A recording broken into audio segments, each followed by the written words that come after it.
Hello student, maths with Amita classes में आपका स्वागत है। तो आप लोग बहुत दिन से वेट कर रहे थे कि हम एक्सरसाइज कब शुरू करेंगे। तो आज हम संख्या पद्धति नंबर सिस्टम की एक्सरसाइज 1.1 को सॉल्व करने जा रहे हैं। तो यहाँ पे पहला क्वेश्चन है, क्या शून्य एक परिमेय संख्या है? क्या इसे आप P/Q के फॉर्म के रूप में लिख सकते हैं, जहाँ P और Q पूर्णांक है और Q नॉट इक्वल्स टू 0 है? तो इसका आंसर है हाँ, शून्य एक परिमेय संख्या है। इसका आंसर है हाँ, शून्य एक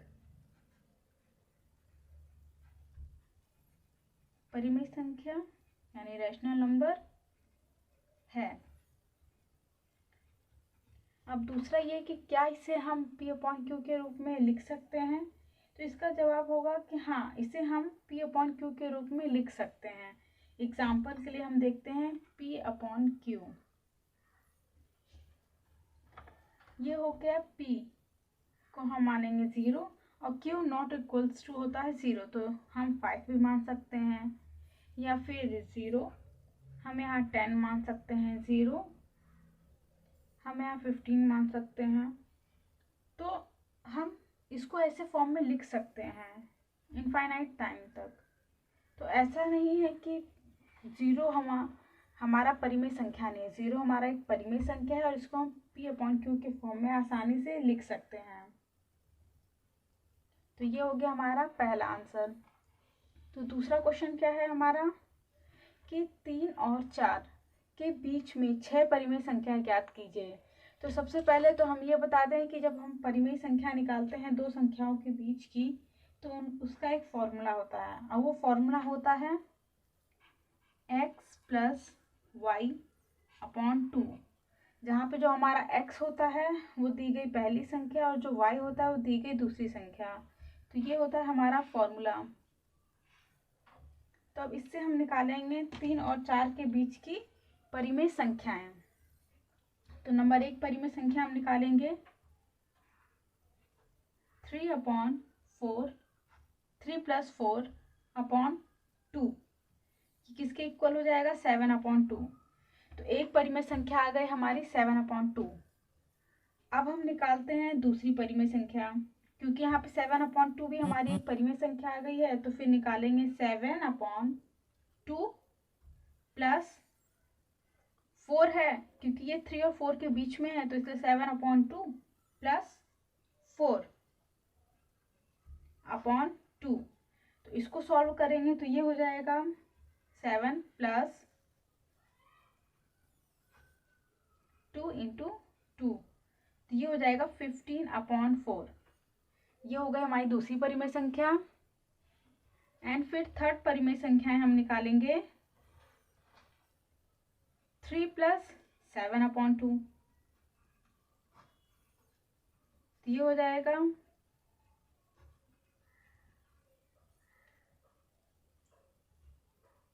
13/4। तो यहाँ पे हमारी 3 परिमेय संख्या आ गई। इसी तरह हम चौथी परिमेय संख्या निकालेंगे।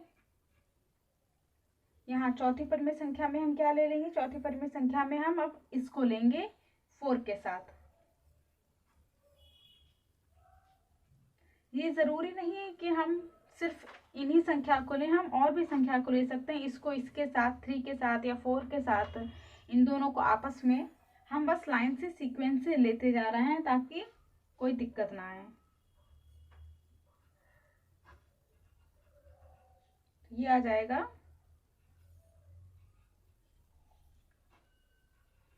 ये। अब इसके बाद लास्ट हमारी परिमेय संख्या हमें निकालना है।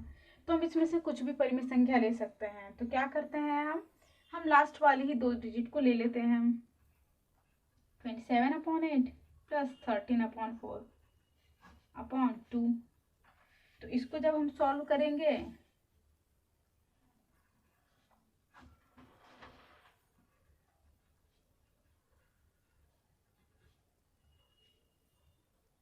तो ये हो जाएगा हमारा, तो जो यहाँ पे हमारी परिमेय संख्याएं हैं वो है 7/2, 15/4, 13/4, 27/8 एंड 53/16। तो ये हमारी 3 और 4 के बीच की 6 परिमेय संख्याएं हैं। अब नेक्स्ट क्वेश्चन क्या है हमारा? नेक्स्ट क्वेश्चन है हमारा 3/5 तथा 4/5 के बीच की 5 परिमेय संख्याएं। अब यहाँ पे हमें अपॉन वाली संख्याएं निकाल, इसका भी फॉर्मूला हमारा यही होगा, x + y/2। परिमेय संख्याएं निकालने का यही फॉर्मूला है, x + y/2। तो यहाँ से हम निकालते हैं पहले परिमेय संख्या। फर्स्ट परिमेय संख्या निकालेंगे 3/5 + 4/5/2। तो यहाँ से हमारी आ जाएगी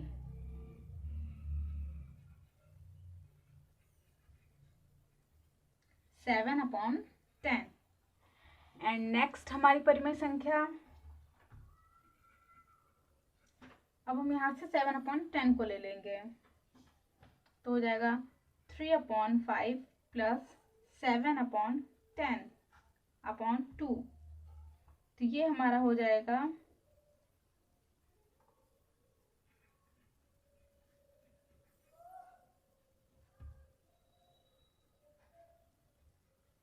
13/20। ये हमारी दूसरी परिमेय संख्या हो गई। अब तीसरी परिमेय संख्या निकालेंगे, थर्ड। तो थर्ड में हम ले लेंगे ये 7/10 एंड 4/5/2।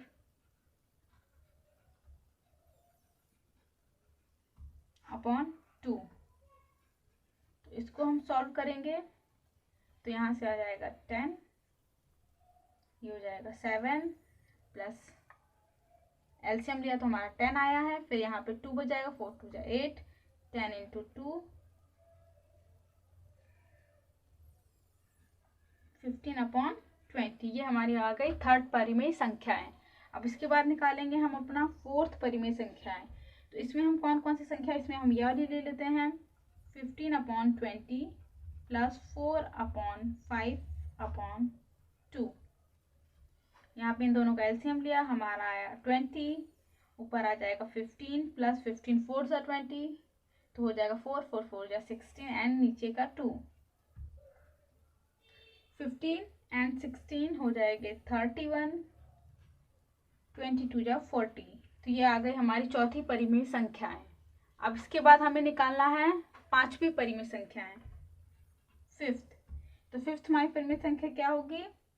हम मान लेते हैं अब ये 13/20 प्लस ये 4/5/2।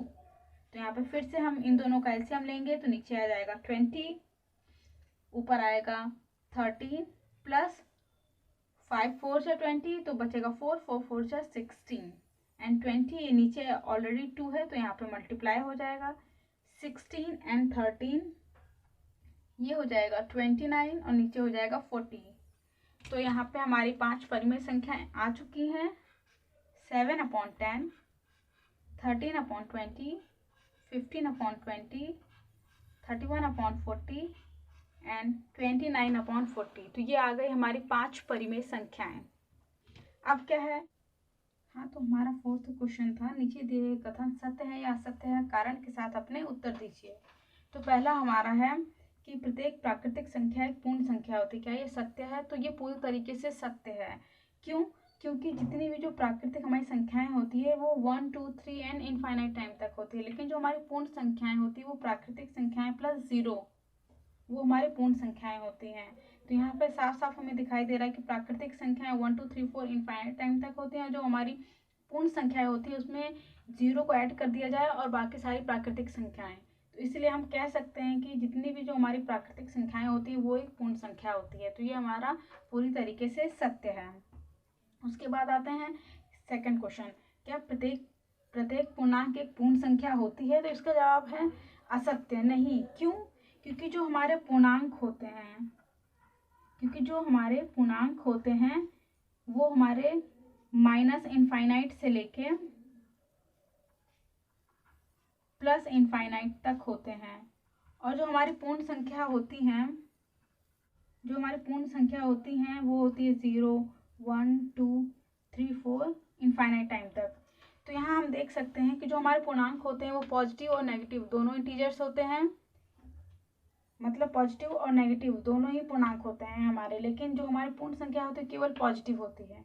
तो यहाँ ये कहना कि प्रत्येक पूर्णांक एक पूर्ण संख्या है पूरी तरीके से गलत होगा, इसलिए कथन असत्य है। तीसरा हमारा है प्रत्येक परिमेय संख्या एक पूर्ण संख्या होती है, तो ये कथन भी हमारा असत्य है। क्यों?